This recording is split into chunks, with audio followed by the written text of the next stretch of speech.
Well, welcome to Practical Access. I'm Lisa Deeker. And I'm Rebecca Hines. And Lisa is jumping out of her seat for today's guest. Lisa, introduce your friend in mine. So let's see, Tiara, goddess, guru, I don't know what she'll ask me. Her name is Wendy Murawski, but she's also a very dear friend. And Wendy is a professor at Cal State Northridge. She's an endowed chair. And we'll just kind of add that she knows a little bit about co-teaching, inclusion, and many other topics. I've heard of them. Yeah, you've heard of them. So welcome, Wendy. We're excited you're with us. Well, it's hard sitting across the two of you guys and thinking that I'm going to have anything good to say, but I will try. We know you will. So we're starting today just kind of summarizing, since it's the 100th anniversary, of what's something in your last 100 years. I know you're like 102, but Just about. Yeah, that you would really be excited and really want to highlight as kind of like the pinnacle of something that you feel like you've contributed to the field to this point. Oh, that I've contributed. Well, I'm an Army brat, so I'm military, and I've lived a lot of different places, and that means I've also experienced actually being in a one-room schoolhouse when I was young. And so when I think to the field and how we've progressed, you know, we started with nobody having access to, well, not nobody having access to education, but only a few people having access to education, and that's changed a lot in the last 100 years. So I think what I've contributed in my time is really helping people look at that one-room schoolhouse, and now it's our general education classroom, and we've got a million other options, but how do we look at that and say, we've got all these kids and they're so diverse, and now instead of doing these silos or all of our specialized learning that we've finally gotten, which is kind of awesome, it's excellent that we have specialists who know, you know, special education or occupational therapy or, you know, all of our different areas, but how do we now take them and bring them right back to kind of where we started? So I feel like what I've provided to the field is really a lens on how do we collaborate? How do we play nicely, which is pretty much not adding to the field much because kindergarten teachers have been doing that forever. So as I look back, I guess I haven't done anything. But I would say just really, really helping us look at, it's really okay. We've always had a lot of diversity. Now it's okay to say, how do we address it and how do we do it together using all of our specialized experience? Right. And I think, you know, the word that I heard there that stands out and that all of us focus on constantly is access. And how do you give access? So, Wendy, you work with a lot of schools. Mm-hmm. What is your first tip? Let's say I'm working in a school at any level. I might be a teacher, I might be an administrator, and I want to be more inclusive and provide access to more students, to that general education, that one-room schoolhouse idea. What is my first step? I think first is mindset. And unfortunately, I feel like that's such an easy answer, but it's also so huge. But if you truly feel like, hey, I want to learn more, I want to do more, and then you share that mindset with others and say, I'm scared, I know it's going to take work, I know maybe I don't have the resources, I don't have the expertise yet, but I have the right mindset. I think that's first. Then I would really look at universal design for learning. Our learning sciences have come a long way. We know about neurodevelopmental profiles. We know that kids learn differently. It's not a shock. Nobody's a shock for that.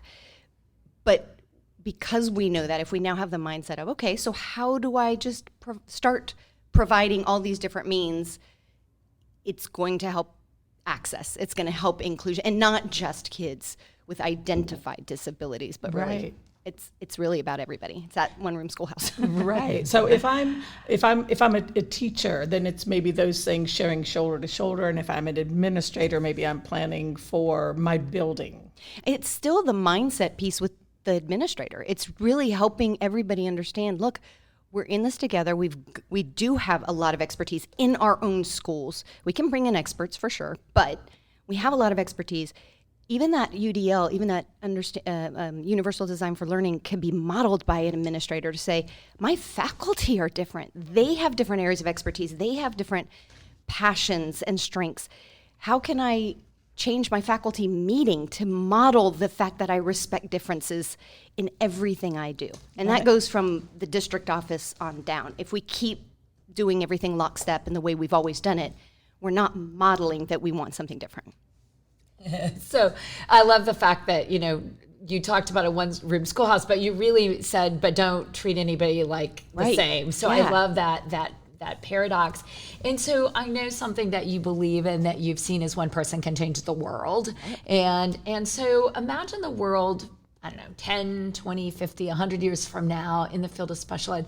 What is your vision for that individual kid, teacher, schoolhouse, schoolroom? What do you? So what do you I'll think keep it's with gonna the look house like? analogy because Lisa, you have a new house, and I've been working on this new analogy. But so if you think of the administrators as like contractors, and then teachers would be the foreman, the home owner is really the parent. The house itself would be the child, and that house could be a small house, a big house, an apartment with a lot of kids, whatever. I think we would all recognize that, okay, there are different city ordinances, there are different laws that we're considering in different places. There are different house styles that we want. The homeowner's going to have personal preferences for how their house is made and built, and there's a whole lot of stuff. Some need a lot of dirt. Some need, just depending on where we are. But we all recognize we have to collaborate, right? We got to bring in that plumber, bring in the electrician, and they are specialists. But they're going to have to come in and collaborate a little bit, or you're going to have somebody who is trying to put electricity in a water pipe, and I've learned that that's not a good thing. So using that analogy, I would say that one-room schoolhouse still has a lot of needs and a lot of different houses within it. So I believe we can all collaborate. So in 100 years, I really think we're going to look at every room and just go, yep, there are differences, and yep, I'm teaching a lot of different ways, but that's what our CEOs of Fortune 500 companies are doing. That's what we all recognize when we walk into Walgreens and we have a greeter who says, hi, welcome, and you realize that person maybe has some neurodiversity that, is not typical for us, and that's like, all right, hey, you're different, that's cool. And so in 100 years, I think we're collaborating far better.